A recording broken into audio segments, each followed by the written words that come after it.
Hai semua, membangun sebuah mega proyek infrastruktur memerlukan biaya yang tidak sedikit dan mencapai triliunan rupiah.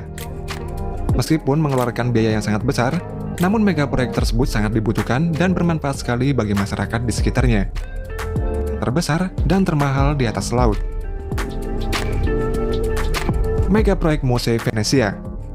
Kota Venezia di Italia sudah identik dengan banjir, di mana setiap kali memasuki peralihan musim gugur ke musim semi, kota Venezia ini selalu mengalami kebanjiran.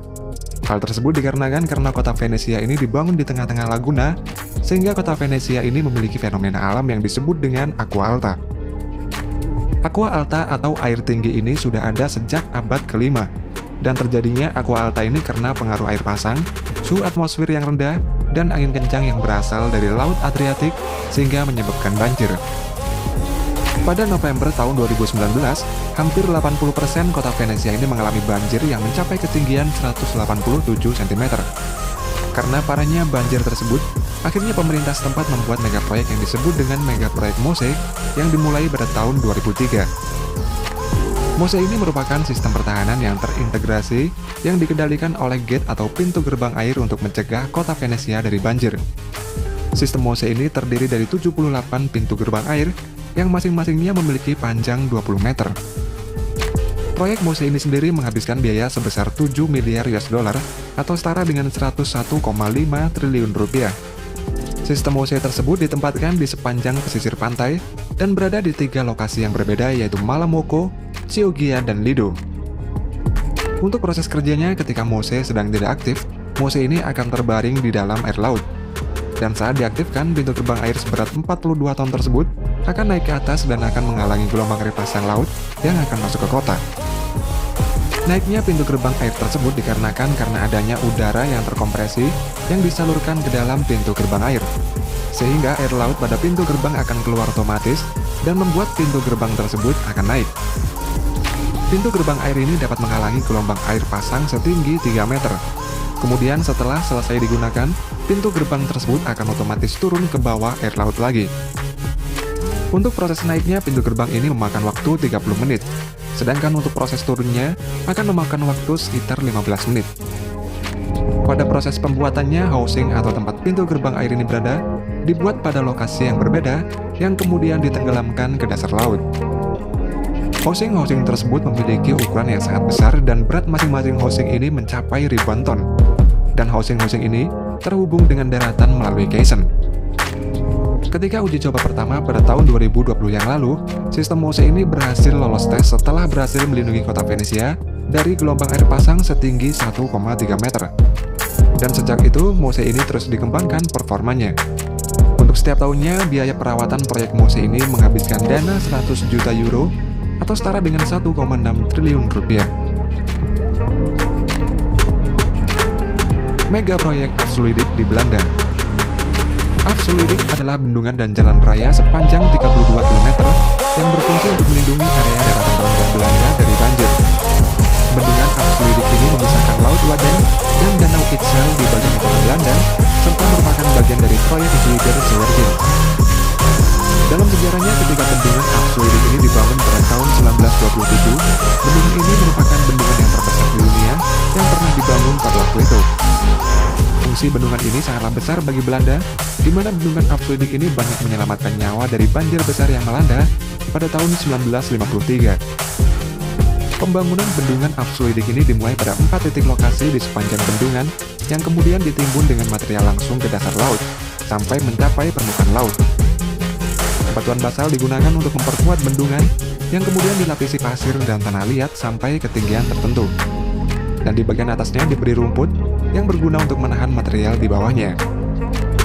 Ketinggian material tersebut mencapai 7 meter di atas permukaan air laut dan lebarnya sekitar 90 meter, sehingga dapat menjadi penghubung antara Holland Utara dengan Friesland. Proyek Afsluitdijk ini mempekerjakan 10.000 orang pekerja, 27 kapal kru, 13 floating crane, dan 132 kapal tongkang, serta pembangunan bendungan ini selesai pada tahun 1932. Seiring berjalannya waktu, ketinggian air laut semakin meninggi setiap tahunnya, sehingga pada tahun 2019, proyek penguatan dan renovasi pada bendungan Afsluitdijk ini dimulai. Struktur bendungan Afsluitdijk ini akan direnovasi lagi yang menghabiskan biaya mencapai 8,9 triliun rupiah, sehingga dapat lebih kuat lagi menahan badai atau gelombang air pasang dalam jangka panjang mendatang. Pada proyek renovasi ini, bendungan ini akan diperkuat dengan menambahkan lapisan balok beton tulangan di sepanjang bendungan sehingga nantinya dapat tahan dari erosi. Pembangunan kembali bendungan ini membutuhkan 75.000 balok beton. Selain itu akan dibangun saluran air baru yang dilengkapi dengan teknologi terkini. Sebuah aliran sungai itu berfungsi sebagai tempat migrasi para ikan sehingga tidak mengganggu populasi habitat di sekitar bendungan. Di dalam proyek renovasi ini sendiri sebanyak 500 arsitek, insinyur sipil, dan kontraktor berkolaborasi untuk membuat desain dan prakonstruksinya. Proyek renovasi bendungan Afsluitdijk ini direncanakan akan selesai pada tahun 2023, dan ketika selesai nanti, bendungan ini dapat bertahan hingga pada tahun 2050.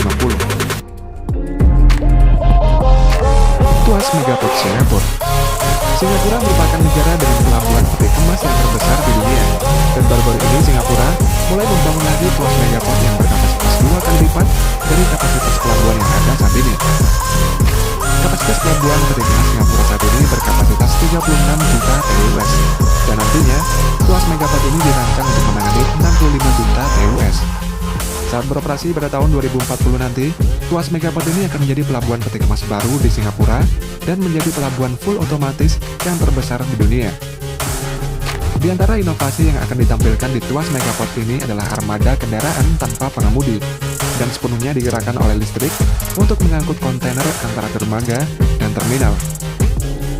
Sedangkan saat ini teknologi tersebut sedang diuji di Terminal Pasir Panjang dan kendaraan angkut ini memiliki emisi karbon 25% lebih kecil daripada kendaraan konvensional. Proyek tuas Megaport ini dimulai pada tahun 2020 dan proses pembangunannya melalui 4 tahapan. Pada proyek tahap pertama ini membutuhkan dana sekitar 1,7 miliar US dollar atau sekitar 24 triliun rupiah. Proyek tahap pertama ini pembangunan tuas Megaport akan membuat reklamasi daratan dulu seluas 1.300 hektar, yang mana akan terdiri dari 4 area dermaga baru yang dikelilingi oleh tanggul laut di bagian luarnya. Untuk pembangunan tanggul laut tersebut membutuhkan caisson yang dibuat di sebuah pabrik, di mana masing-masing caisson ini beratnya 15.000 ton dan membutuhkan 21 hari untuk membuatnya. Pembuatan tanggul laut ini membutuhkan 222 caisson yang akan membentuk tanggul laut sepanjang 8,6 km mengelilingi bagian luar dermaga.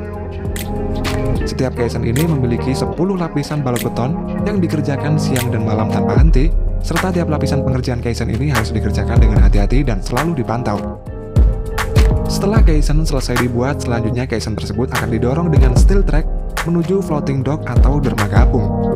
Dan kemudian caisson tersebut akan ditarik oleh 2 kapal penarik menuju lokasi tanggul laut, dan di lokasi tersebut kren sudah menunggu untuk memasang dan menenggelamkan caisson ke dalam laut. Proses pemasangan caisson ini non-stop 24 jam tanpa berhenti, dengan menerapkan sistem shift bagi para pekerjanya. Setelah itu, reklamasi daratan tersebut akan diisi dengan tanah dari laut menggunakan alat keruk yang terbesar di dunia. Penggunaan alat keruk ini dinilai lebih menghemat biaya hingga miliaran dolar daripada mengimpor pasir dari luar negeri. Dalam berbagai negara, hal ini karena gedung tanah lahir memiliki banyak ruang dengan meminimalisir lahan yang ada. Bisa dikatakan Amerika Serikat adalah penemu dari gedung tanah langit dan pernah menjadi negara dengan gedung tanah langit terbanyak. Tapi kemudian China muncul dan membalikkan keadaan. Nah, di video ini kita akan membahas beberapa gedung pencakar langit di China dan Amerika Serikat. Pencakar langit atau skyscraper adalah istilah untuk menyebutkan suatu bangunan yang sangat tinggi. Sebuah konvensi di Amerika Serikat dan Eropa telah menggambarkan batas minimum ketinggian bangunan yang bisa disebut sebagai pencakar langit, yaitu 150 meter.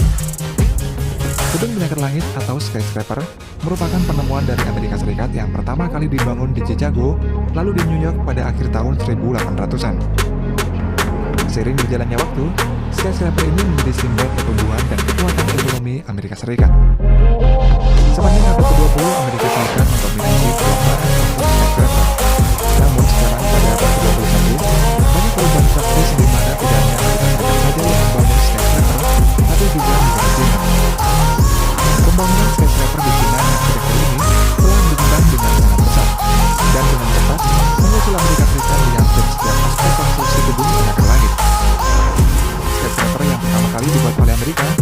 selesai dibangun pada tahun 1901, yaitu Philadelphia City Hall dengan ketinggian 197 meter. Satu abad kemudian, di tahun 2019, sebanyak 801 skyscraper dibangun di berbagai kota di Amerika Serikat. Sedangkan pembangunan skyscraper di Cina mulai dibangun pada tahun 1989, yang bernama Jingguang Center dengan ketinggian 208 meter. Setelah beberapa dekade sejak pembangunan skyscraper pertama tersebut, Cina telah membangun gedung pencakar langit yang jumlahnya 2 kali lipat dari Amerika Serikat. Pada tahun 2021, Cina merupakan negara nomor 1 yang memiliki skyscraper terbanyak di dunia dengan jumlah skyscrapernya mencapai 2.395 buah. Sedangkan di urutan kedua adalah Amerika Serikat dengan jumlah skyscraper sebanyak 825. Dan tidak hanya itu saja, dalam 15 peringkat gedung tertinggi di dunia, Cina mendominasi dengan skyscrapernya sebanyak 8 skyscraper. Gedung pencakar langit di Amerika Serikat diantaranya adalah Willis Tower. Willis Tower adalah gedung pencakar langit yang tingginya 442 meter yang berada di Chicago dan merupakan gedung kedua tertinggi di dunia sekarang. Willis Tower ini selesai dibangun pada tahun 1973 dan menjadi gedung pencakar langit yang tertinggi di dunia pada saat itu. Rekor tersebut berhasil dipertahankan selama 25 tahun yang kemudian dipatahkan oleh Petronas Twin Tower Malaysia yang selesai dibangun pada tahun 1998 dengan ketinggiannya 452 meter. Tapi meski begitu, Willis Tower ini merupakan bangunan populer yang sering menjadi destinasi wisata di Chicago dengan ketinggian 108 lantai. Pada hari yang cerah, pengunjung bisa melihat 4 negara bagian dari balkon kaca yang menonjol pada lantai 103. Sedangkan di Cina ada Shanghai World Financial Center. Gedung Shanghai World Financial Center ini memiliki tinggi 492 meter dan 101 lantai.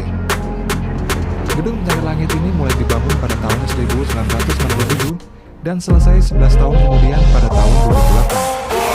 Gedung ini dihuni oleh beberapa perusahaan yang berbeda-beda, serta terdapat ruang konferensi, shopping mall, hotel bintang 5, dan tempat observasi di dalamnya. Untuk lokasi dari gedung pencakar langit terbatu ini terletak di distrik kota Pudong di Shanghai, Cina.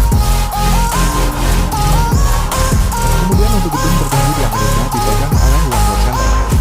One World Center atau lebih dikenal dengan One WTC ini merupakan bangunan yang berada di komplek World Trade Center di Lower Manhattan di New York.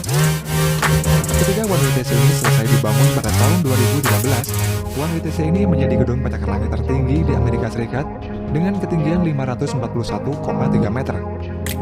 Setelah perdebatan tentang kontroversi ketinggian bangunan ini berlangsung selama 2 tahun, One WTC ini akhirnya secara resmi mendapatkan sertifikat sebagai pencakar langit tertinggi di Amerika Serikat untuk saat ini.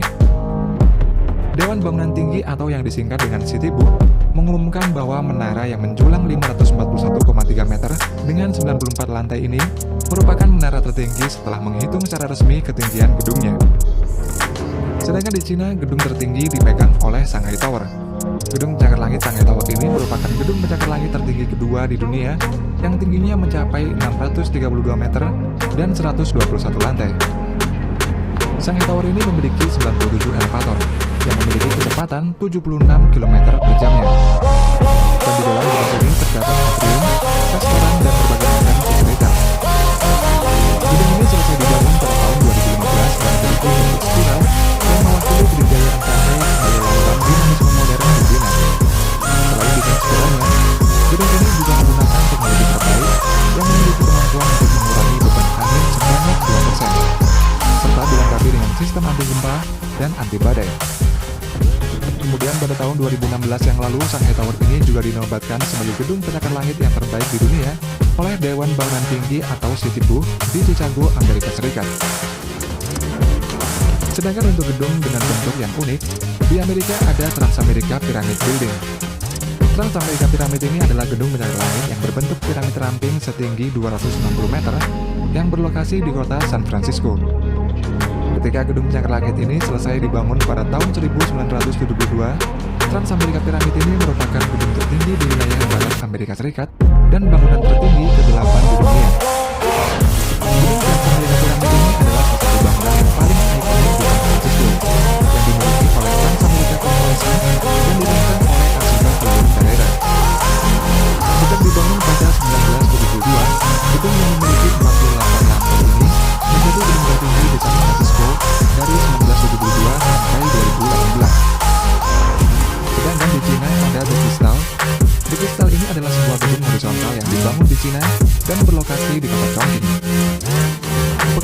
konstruksi dimulai pada tahun 2015. Meskipun seluruh proyek ini belum selesai, tapi gedung ini sudah dibuka untuk umum pada tahun 2019.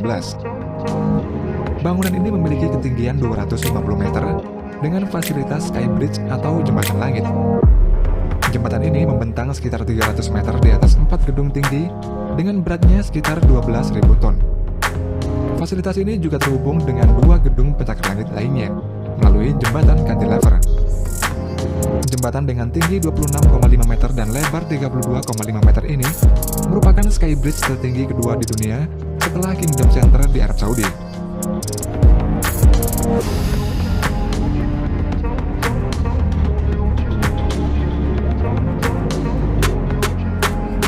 Hai semua, Cina terkenal akan negara yang memiliki banyak bendungan yang jumlahnya mencapai puluhan ribu yang tersebar di seluruh wilayah Cina. Salah satu bendungan tersebut bahkan mendapatkan rekor sebagai bendungan hidroelektrik terbesar di dunia yang bernama Bendungan Tegangarai atau Triple Dam. Dan karena saking besarnya, bendungan ini dirumorkan dapat memperlambat rotasi bumi. Berikut ini adalah bendungan hidroelektrik yang terbesar di dunia. Cina merupakan salah satu negara besar di dunia yang saat ini penduduknya mencapai 1,4 miliar penduduk. Karena populasinya yang padat, maka konsumsinya terhadap energi juga meningkat. Oleh karena itu, Cina membuat banyak bendungan, terutama bendungan hidroelektrik. Selain itu, bendungan-bendungan tersebut berfungsi sebagai pengendali banjir. Karena sejak dulu, Cina memang sering dilanda banjir yang memakan korban jiwa hingga puluhan ribu.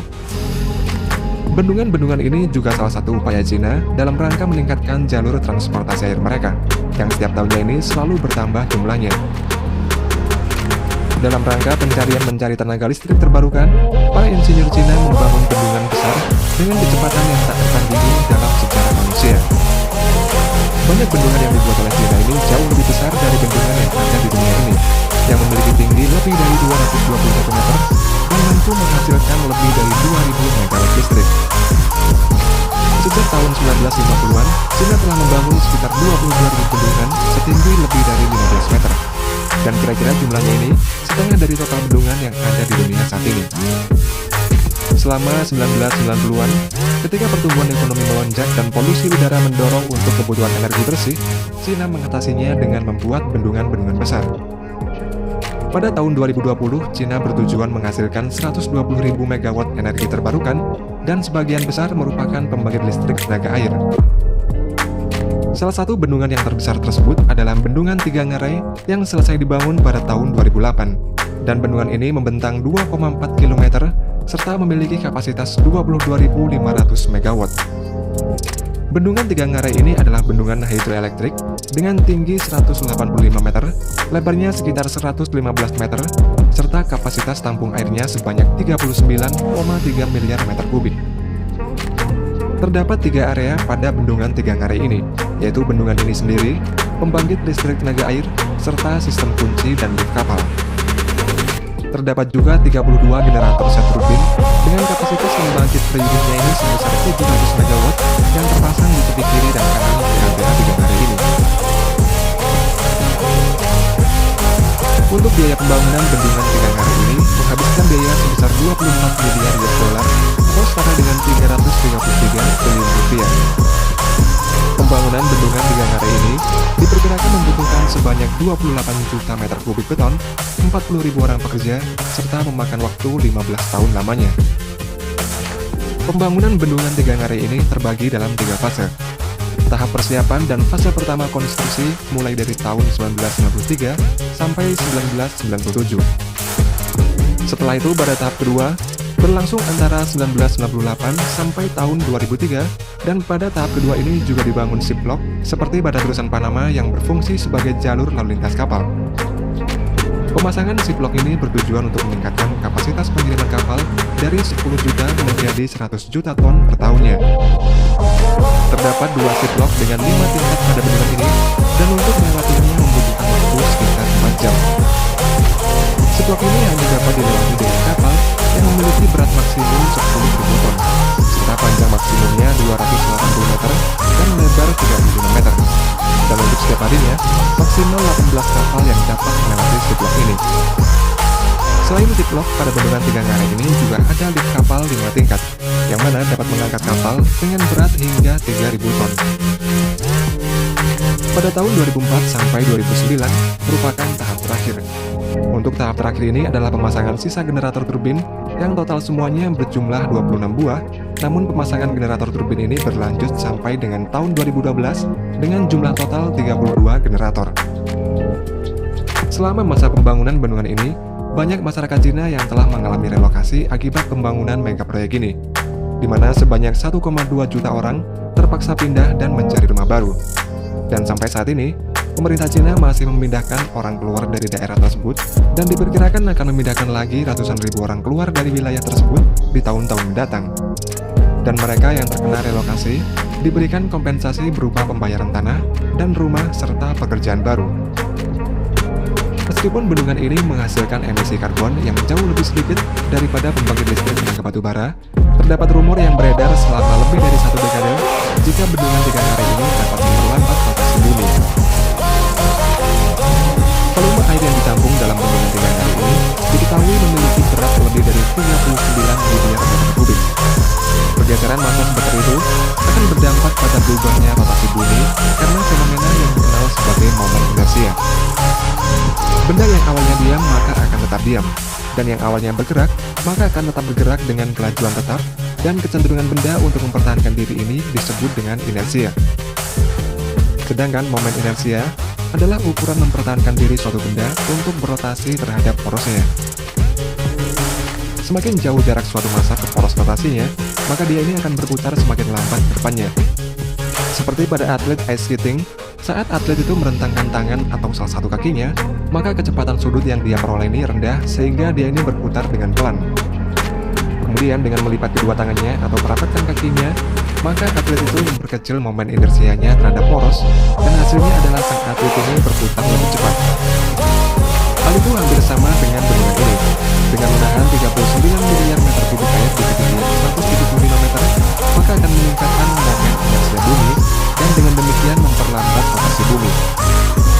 Ilmuwan NASA menghitung pergeseran massa semacam itu akan menambah panjang hari hanya 0,06 mikrodetik dan membuat bumi hanya sedikit lebih bulat di tengah dan lebih datar di atas. Dan menurut para ahli, dampak yang ditimbulkan oleh fenomena tersebut akan terasa sangat kecil, bahkan tidak terasa bagi kehidupan. Hai semua, parit adalah sebuah saluran yang digali di dalam tanah yang kedalamannya lebih dalam daripada selokan. Pembangunan parit ini memiliki banyak fungsi, seperti untuk irigasi atau memasang peralatan bawah tanah seperti pipa gas, pipa air, atau kabel.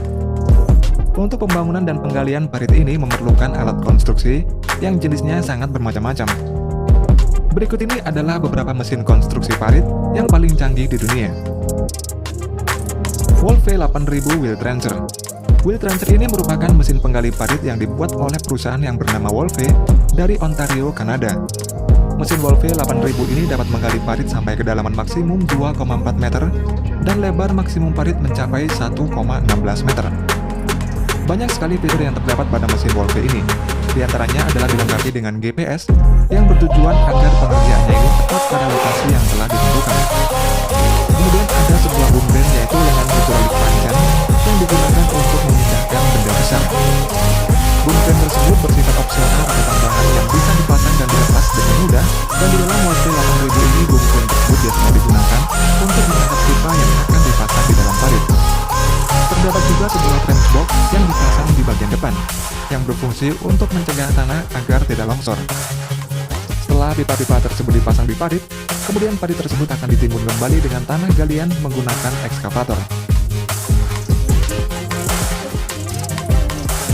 24 inch custom molded drum. Pada tahun 2019 yang lalu, sebuah perusahaan konstruksi yang bernama Cold Roller Manufacturing mendapatkan kontrak dari Departemen Perhubungan Missouri, Amerika Serikat untuk mengerjakan proyek pembuatan saluran air di pinggir jalan raya.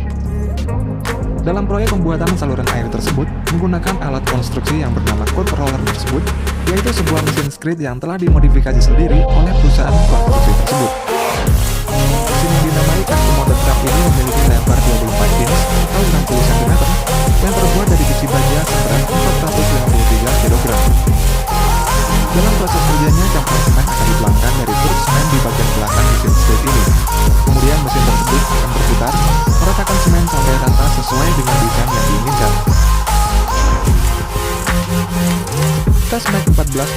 XL Evo.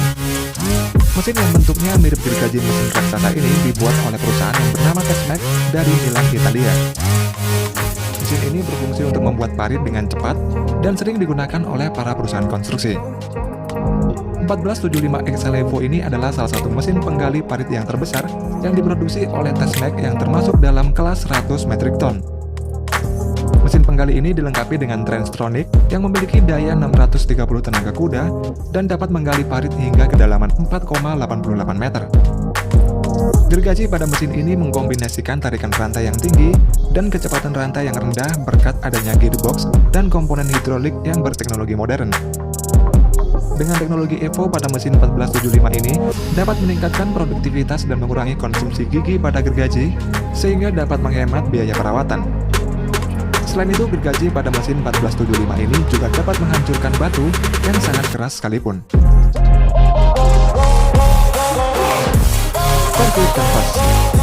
Untuk mengganti semen dalam pembuatan parit dapat menggunakan metode concrete canvas atau kanvas beton ini.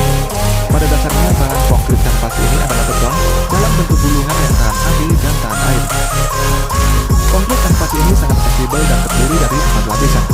Lapisan yang paling atas merupakan hidrofilik berserat yang berfungsi untuk menahan campuran beton agar tidak keluar. Kemudian pada lapisan kedua adalah 3D fibre matrix yang berguna untuk mencegah dislokasi butiran-butiran beton. Kemudian pada lapisan ketiga ini berguna ketika concrete canvas ini disiram air, material tersebut akan membuat beton tersebut menjadi keras dan kuat dalam kurun waktu 24 jam. Untuk lapisan yang terakhir paling bawah adalah waterproof PVC backing yang berfungsi untuk mencegah air agar tidak merembes keluar beton ketika disiram air. Untuk proses pengerjaannya setelah parit digali, konkrit kanvas tersebut akan dibentangkan oleh para pekerja mengikuti bentuk parit yang sudah dibuat. Selanjutnya, konkrit kanvas tersebut akan disiram dan direndam air secara merata, lalu bagian pinggir akan diratakan dengan tanah dengan ekskavator. Penggunaan metode konkrit kanvas ini memiliki banyak kelebihan dibandingkan dengan metode lainnya, yaitu antara lain pemasangannya yang sangat cepat yakni 400 meter persegi per jamnya, kemudian dapat dipasang dalam segala kondisi cuaca. Selain itu, penggunaan konkrit kanvas ini juga terbukti 10 kali lebih kencang dan lebih kuat daripada metode lainnya. Alcon Series EL. Mesin berukuran jumbo ini dibuat oleh perusahaan yang bernama Alcon dari Jerman, dan mesin ini berfungsi untuk membuat parit. Mesin konstruksi Alcon ini memiliki beberapa tipe, yakni Alcon Full Section untuk membuat parit dengan lebar maksimum 25 meter. Kemudian ada juga Alcon Half Section untuk mengerjakan parit yang panjang lerengnya sampai 30 meter. Dan juga ada Alcon Extended Half Section untuk mengerjakan parit dengan panjang lereng maksimum 60 meter. Mesin pada Alcon tersebut bermesin diesel berpendingin air yang memiliki 300 tenaga kuda yang dirancang untuk kondisi iklim tropis ataupun panas. Pada tekstur tanah yang tidak keras, mesin Alcon ini dapat menggali tanah 180 meter kubik per jamnya. Sedangkan pada tekstur tanah yang keras, mesin ini hanya dapat menggali 100 meter kubik per jamnya. Esma, semakin berkembangnya zaman, teknologi konstruksi juga semakin maju, dan salah satunya adalah konstruksi jalan. Jalan merupakan akses penting bagi suatu daerah agar dapat menuju satu tempat ke tempat lain dengan cepat, efisien, dan aman. Tentunya jalan membuat banyak perusahaan konstruksi berlomba-lomba untuk menggunakan metode tercepat dalam membangun jalan. Bahkan, di antara perusahaan konstruksi tersebut ada yang berhasil memecahkan rekor membuat jalan aspal hanya dalam waktu 24 jam. Berikut adalah teknologi konstruksi dalam pembuatan jalan tercepat. Aspal jalan tercepat. Baru-baru ini sebuah perusahaan konstruksi yang bernama Patel Infrastructure mendapatkan rekor dunia untuk pembangunan jalan tercepat di India. Patel Infrastructure ini merupakan sebuah perusahaan konstruksi yang sering membangun berbagai jalan di negara India. Pada bulan Februari lalu, perusahaan Patel ini berhasil memecahkan rekor dalam pembangunan jalan tercepat dalam 4 kategori. Antara lain pemasangan aspal beton dengan jumlah terbanyak dalam waktu 24 jam, pembuatan aspal beton terbanyak dalam waktu 24 jam, pemasangan dengan aspal beton dengan lebar 18,75 meter secara terus-menerus dalam waktu 24 jam, dan pemasangan aspal beton pada jalan tol dengan area terluas dalam waktu 24 jam. Perusahaan Patel ini dapat membangun jalan tersebut dengan cepat menggunakan mesin khusus otomatis berteknologi paling canggih. Pengerjaan pembangunan jalan itu dimulai dari jam 8 2021 hingga jam 8 pagi 2 Februari tahun 2021.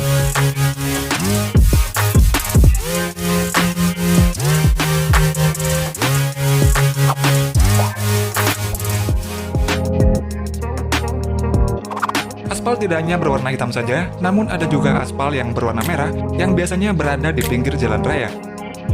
Aspal merah ini banyak ditemui di luar negeri, dan salah satu perusahaan yang bergerak dalam pengaspalan aspal merah adalah perusahaan AV Solution dari negara Belanda. Pemasangan aspal merah ini bertujuan untuk lajur khusus kendaraan sepeda, dan dalam proses pengaspalan aspal merah ini tidak membutuhkan waktu yang lama. Pada saat pengaspalannya menggunakan bantuan mesin canggih otomatis yang dikendalikan oleh seorang operator saja. Sedangkan beberapa pekerja hanya merapikan dan mengecek aspal merah yang baru dipasang di jalan.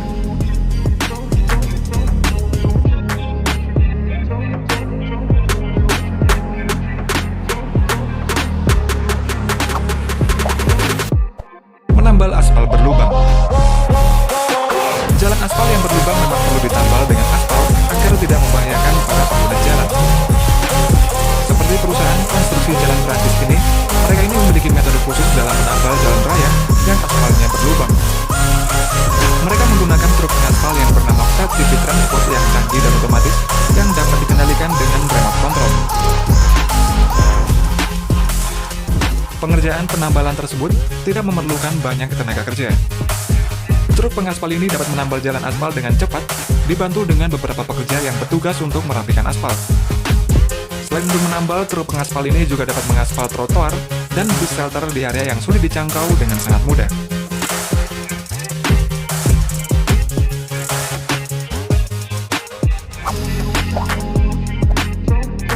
Aspal di sirkuit. Sirkuit of America atau COTA yang berada di kota Austin, Texas ini terkenal di dunia karena sering dibuat ajang balapan F1 dan MotoGP kelas dunia. Pembuatan trek di sirkuit COTA ini tidak sembarangan, dan perusahaan yang bertugas untuk membuat dan mengaspal trek tersebut adalah Austin Industries yang berlokasi di kota Austin. Austin Industries mengaspal trek COTA ini dengan aspal teknik khusus yang pengerjaannya berbeda dengan mengaspal di jalan raya biasa. Dalam prosesnya dibutuhkan 3-4 truk pengaspal dalam satu truk untuk mengaspal trek di sirkuit ini. Untuk kecepatan rata-rata kendaraan ini dalam pengaspalannya adalah sekitar 3 meter per menit. Menurut info, pengaspalan pada trek balapan COTA ini membutuhkan peralatan khusus dan lebih dari 100 orang yang dipekerjakan. Para pekerja dan driver-driver ini adalah orang-orang yang berpengalaman dan berkeahlian khusus. Karena itu, dalam kurun waktu sekitar 13 bulan saja, pengaspalan pada trek balapan COTA ini selesai dikerjakan.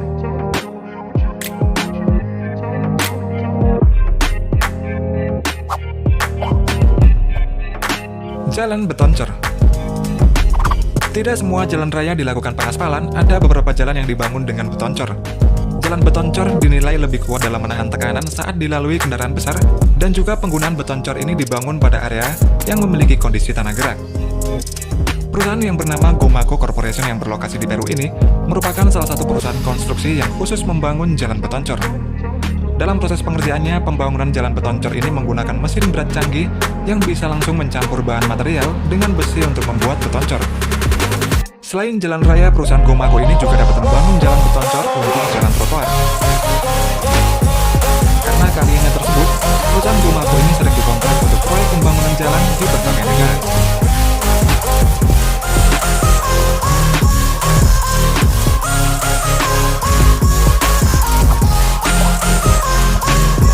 Pengaspalan di Swiss. Negara Swiss merupakan negara maju di Eropa yang memiliki infrastruktur modern dengan tingkat perekonomian yang tinggi. Bahkan pembangunan jalan aspal di negara Swiss juga dikerjakan secara modern dan berteknologi canggih. Seperti dalam cuplikan berikut, teknik pengaspalan yang dikerjakan pada salah satu kota di Swiss ini terlihat sangat rapi, efisien, dan sangat cepat. Truk pengaspal yang digunakan juga bisa mengaspal jalan yang menanjak, dan saat pengaspalan para pekerja selalu disiplin dan teratur meneliti aspal yang baru dipasang. Aspal yang digunakan juga berkualitas tinggi, dan setelah jalan di aspal tidak memerlukan waktu lama untuk bisa dilewati kendaraan. Oleh karena itu, banyak jalan raya di negara Swiss yang masih bagus meski sudah berusia puluhan tahun lamanya.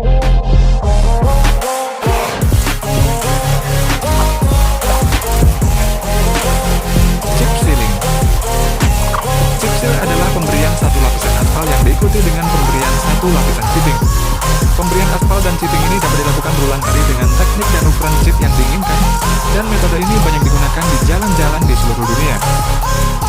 Tujuan penggunaan chip seal ini untuk memberikan suatu lapisan penutup pada pondasi jalan, sehingga kendaraan tidak mudah tergelincir pada daerah tanjakan atau turunan. Selain itu, chip seal ini juga digunakan untuk merawat jalan aspal agar lebih tahan terhadap kondisi lingkungan yang ekstrim, sehingga aspal tidak mudah retak.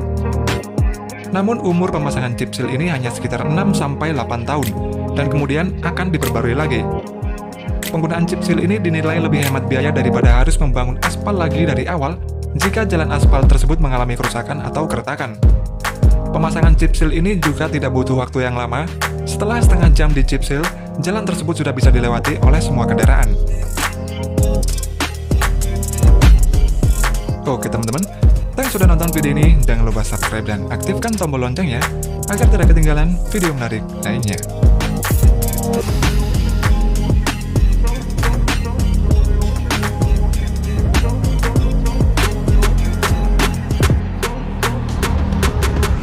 Hai semua, dalam area pertambangan ada banyak sekali jenis alat berat yang digunakan, dan salah satu jenis alat berat yang sering digunakan adalah dump truck.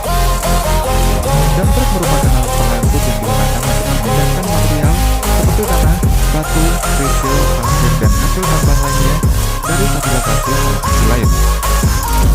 Sebuah dump truck memiliki berat hingga ratusan ton. Oleh karena itulah, dalam perakitannya ini membutuhkan proses khusus yang jarang diketahui oleh banyak orang. Berikut ini adalah beberapa proses perakitan dump truck yang terbesar di dunia. National Group.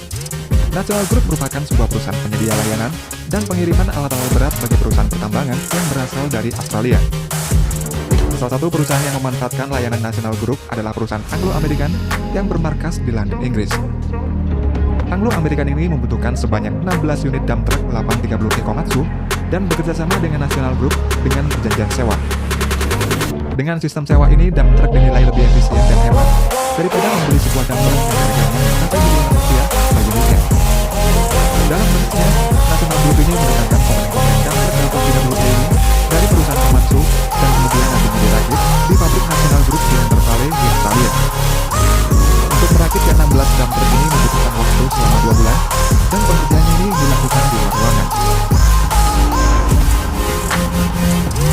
Ketika sudah selesai, maka kemudian dilanjutkan ke proses pengiriman menuju lokasi pertambangan di Jepara. Sebelum dikirim, ke 16 dump truck ini akan dibersihkan dan dilakukan pengecekan lagi oleh para teknisi dari National Group. Setelah pengecekan, dump truck ini akan dikirim melalui 2 rute, yaitu rute laut dan rute darat. Pertama-tama, dump truck ini akan diangkut dengan kapal logistik khusus mengangkut alat-alat berat di pelabuhan Newcastle menuju ke pelabuhan di Headland. Dari pelabuhan Headland, dump truck ini kemudian dibawa melalui rute darat menggunakan trailer SPMT dengan pengawasan polisi sampai tujuan. Saat tiba di lokasi pertambangan Pilbara, dump truck ini kemudian akan dirakit lagi untuk memasang komponen terakhir, yaitu bagian baknya. Untuk pemasangan bak pada dump truck ini membutuhkan waktu selama 2,5 hari sampai menjadi dump truck seutuhnya. Kennecott Utah Copper. Kennecott Utah Copper merupakan bagian dari Rio Tinto Group, yaitu perusahaan yang bergerak di bidang pertambangan dan bermarkas di Rotterdam, Utah, Amerika Serikat. Perusahaan Rio Tinto ini memiliki pertambangan, dan pertambangan ini merupakan salah satu jenis pertambangan tembakau penting yang terbesar di dunia. Untuk mengangkut material hasil tambangnya, perusahaan Rio Tinto ini menggunakan dump truck Komatsu 930E yang merupakan salah satu jenis dump truck yang terbesar di dunia, serta memiliki teknologi yang ramah lingkungan. Perusahaan Rio Tinto ini membeli beberapa unit dump truck 930E dari perusahaan Komatsu seharga 4 juta US dollar atau setara 58 miliar rupiah per unitnya. Dump truck tersebut kemudian dikirim ke lokasi pertambangan, dan setelah itu dirakit langsung di lokasi itu. Untuk setiap dump truck ini memerlukan waktu sekitar 2 minggu untuk merakit mulai dari awal hingga selesai. Dump truck ini memiliki kapasitas angkut sekitar 320 ton, serta terdapat sistem yang dapat menurunkan RPM mesin ketika beroperasi, sehingga dapat menghemat bahan bakar. Untuk tenaga mesin yang dihasilkan dari dump truck ini mencapai 2.300 hingga 3.500 tenaga kuda, dan dump truck ini memiliki kecepatan sampai 64 km per jam. Sedangkan untuk tinggi dari dump truck ini adalah 7,2 meter, lebarnya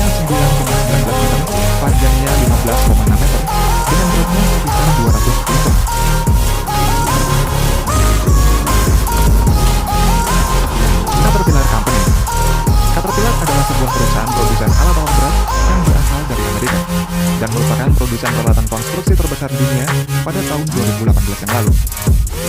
Di dalam pabrik pembuatan dump truck ini, semua komponen-komponennya mulai dari kabin, hidrolik, mesin, sasis, hingga bak dibuat dan dirakit sendiri oleh Caterpillar kecuali rodanya. Perusahaan Caterpillar ini memproduksi berbagai macam jenis dump truck, dan salah satu jenis dump truck yang banyak diminati konsumennya adalah dump truck CAT 797F.